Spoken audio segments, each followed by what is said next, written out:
Hello guys, good morning. Dito kami ngayon sa Barangay Tikdalan, Miagao, Iloilo. Dito kami ngayon sa Palayan. Tingnan nyo po guys, ang aking husband nagsabog siya ng palay sa taniman ng Palayan. Ayun. Binhi pa lang yan guys, nasabog nila. Ayan. Mga malaki-laki din naman ang mga taniman ng palay dito guys.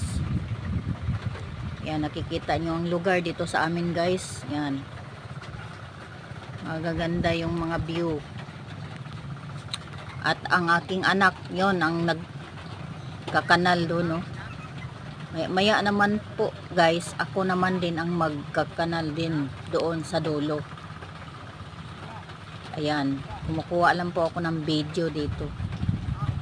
Yang sinasabugan ng aking mister yan. Amin po yung